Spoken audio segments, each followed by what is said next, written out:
байна. За эрүүл мэндтэй хамгийн түрүүнд гидсийг авч үзье гэж бодсон. Гидсний эрүүл мэнд бол маш чухал гэж боддог. За хамгийн түрүүнд гидс нь ер нь яг ямар үйл ажиллагаатай одоо зүйл вэ гэдэг талаар ярилцъя гэж бодлоо.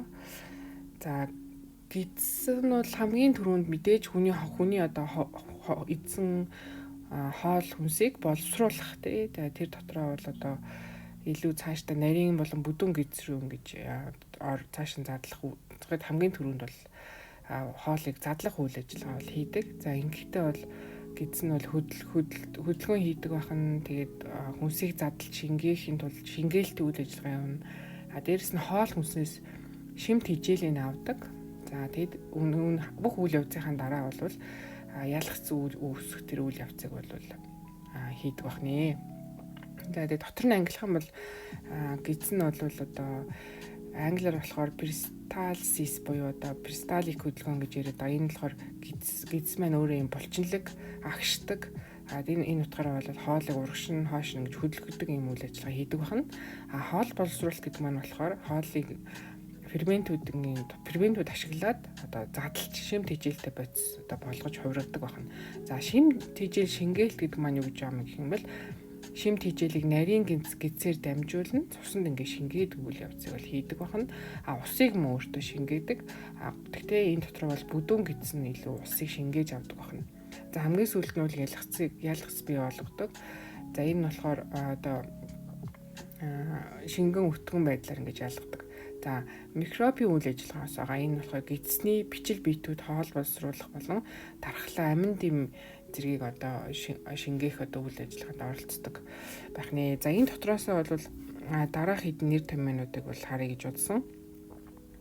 За gut microbiota буюу одоо гидсний шууд монголоор нь явчих. Гидсний микробиотын тэнцвэр алдагдах гэдэг юм үйл явц болдог байна. Энэ маань юу гэсэн үг гэхээр ерөөсөө гидсний бичил биетний харьцааны алдагдлалт нь тархалалт одоо бидний сайн мэдгээр чихрийн шижин өрөвсөлт одоо гидсний өвчнүүдтэй бол холбогддог байна. Тэгэхээр энэ тэнцвэр алдагдж байгаа нь юу гэсэн үг юм бэ гэхээр эдгээр одоо өвчнүүдийн одоо бий болох нөхцөлийг бий болгож идэг. За жишээлх юм бол одоо судалгаагаар гидсний бичил биетний найрлага өөрчлөгдөх нь хүний одоо дараах одоо асуудлуудыг бий болгохыг бол тогтоосон байна. За их сурвалж нь бол энд байгаа. За эндээс бид нар яаж урьдчилан сэргийлэх ёстой юм бэ гэх юм бол эслэг ихтэй хоол хүнс хэрэглэх ёстой байна. За боловсруулсан хүнсээ бол алих багасгаад эсэгсэн хүнс одоо бидний мэдгээр тараг хэмчээ байцаа ярддаг тий хэрэглэх стрессээ мөн зохицуулах шаардлагатай гэж байгаа юм. За гидс тархины тэнхлэг гэж ойлголт байдаг. Энэ маань юу гэсэн үг гэхээр гидсний бичил биет нь төв мэдрэлийн системтэй харилцан нөлөөлж бидний сэтгэл зүй болон одоо зан төлөвт нөлөөлөд идэг байна. За гэтэл гидсний бичил биетнийг бид нар бол ингээд гидсэн төрөл гэдэг гэж боддог. Энэ нь өөрөө төв мэдрэлийн системтэй ингээд харилцан нөлөөлөд бидний одоо гаргаж байгаа ааш одоо мэдэрж байгаа тэр сэтгэл хөдлөлийг хүртэл зохицуулахад бол нөлөөлдөг байна. За энэ судалгаагаар болохоор гидсний бичил биетний найрлага нь нийгмийн харилцаанд нөлөөлж болохыг ингээд тогтоосон байдаг байна.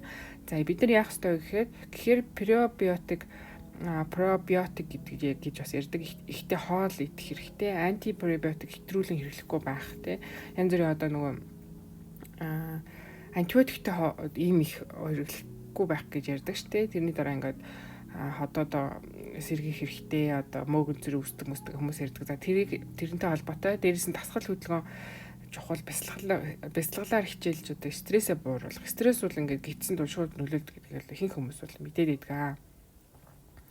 За дараагийн хэсэг нь болохоор пребиотик буюу танин мэдгүй хоёр хоорондоо ямар холбоотой юм бэ гэсэн чинь пребиотик нэмэлт хижээл нь бол ахмад настуудын ой тогтоолтыг сайжруулдаг байж болж байна гэсэн тийм судалгаа гаргав юм. За энэ нь болохоор 3 сарын турш пребиотик хэрэглэсэн хүмүүсийн ой тогтоолт нь шалгалтын дээр өндөр оноо авсан гэсэн ийм судалгаа байсан. Тэгэхээр энэ бол бас ганц одоо ахмад насны гэхээс гадна одоо сургуулийн шалгалтанд бэлдэх хүүхдүүд маш их ингээд оюуны ачаал авдаг штеп. Энэ үеэр ч гэсэн хүүхдүүд бас пребиотикоор дэмжиж өгөх хэрэгтэй байна. Заавал ингээд гадны нэмэлт бүтээгдэхүүн гэхээсээ илүү сонгон саримс гайдал зэрэгт бол пребиотик их агуулсан байдаг учраас эдгээрийг хэрэглээд мөн дээрэс нь эслэг ихтэй хоол идэх хангалттай ус уух хэрэгтэй гэж байгаа юм байна. За дараагийнх нь болохоор бас адилхан пробиотик болон тархины эрүүл мэнд хоёр ямар холбоотой гэдэм бэ? Пробиотик ихтэй хүнс болохоор түрүүн ярьсан тараг одоо байцаа хэмжээ зэрэг нь ордог. Энэ бол тархины эрүүл мэндэд бас тустай. Одоо монголоор бол зүнх гэж ярьдаг Альцгеймерийн өвчнөөс ингэж удаашруулж болзошгүй байна гэсэн юм судалгаа одоо байна. За пробиотик ихтэй хүнсэнд бол одоо дээрх зүйлүүд ордог гэсэн тийм гадиллаа хүртэл ордог. За эдгээр нь бол бидний одоо зүнх өвчнөөс сэргийлэхээс гадна бол чихрийн шижин өвсгтэй одоо бусад асуудлуудыг бол багасгадаг. За тэгэхээр чихрийн эсэн чихрийн хэрэгцээг бас багасгаад тэнцвэртэй хооллохыг бол чухалчлах хэрэгтэй байна. За гидсний микробиом буюу одоо тэр бичил орчин тархлаа хоёр хоорондоо ямар холбоотой бэ гэсэн чих сонирхолтой нь эрүүл гидсний бичил биет нь тархлааны системийн үйл ажиллагаатай чухал ингээд нөлөөтэй байж идэг байна. Тэгэхээр гидсчин эрүүлэх юм бол тархлаа ч өндөр байна гэсэн санаа яваад байна тий.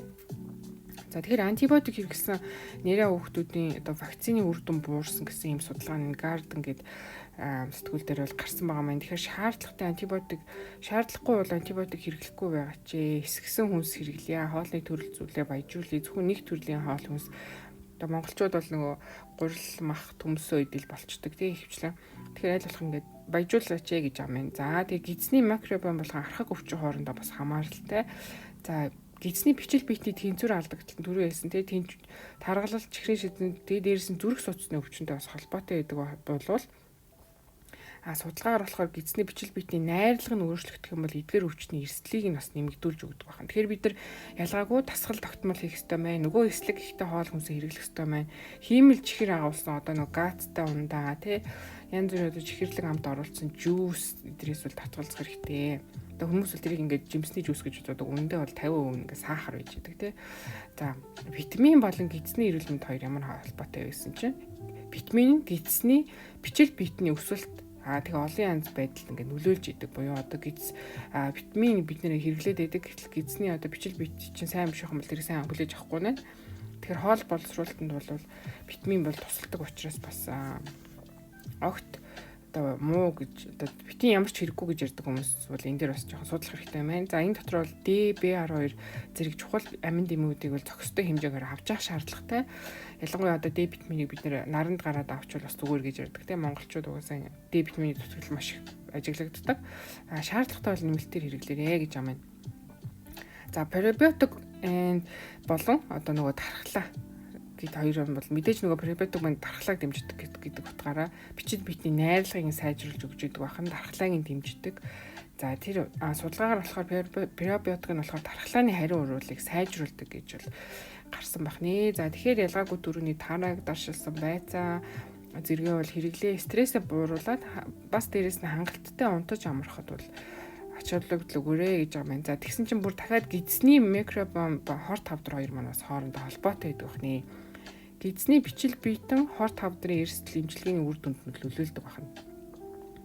Тэгэхээр одоо хорт хавдрын эмчилгээг үр дүндээ байлгахыг бол гидсний бичил биетнээ бас дэмжих шаардлагатай байна тий. Тэгэхээр зарим бичил биет нь болохоор хавдрын эрсдэл шууд нөлөөлж болзошгүй байдаг. Тийм болохоор энэ талаар бас мэдлэгтэй хостой байна. Эслэг ихтэй хүнс хэрэглэн улаан мах боловсруулсан гэд хүнсний эрхцээг айлуулах багасгах идэвхтэй хөдөлгөөнтэй байхаа гэсэн ерөнхийдөө зөвлөгөө өгч юм лээ. За тэгэхээр энэ удаагийнхаа яриагаар бол бүгдээр гидсэнд ингээд хөвчлэн тохиолдог асуудлууд юу байдгийг бид нар юун дээр анхаарах хэрэгтэй гэдгийг хамтдаа ярилцъя гэж бодлоо. Тэгээ дараагийн дээр бас эрүүл мэндтэй холбоотой хамгийн ойр ямар жишээ гэж болох вэ тэрэн дээр бас комент бичээрэй. Баярлалаа.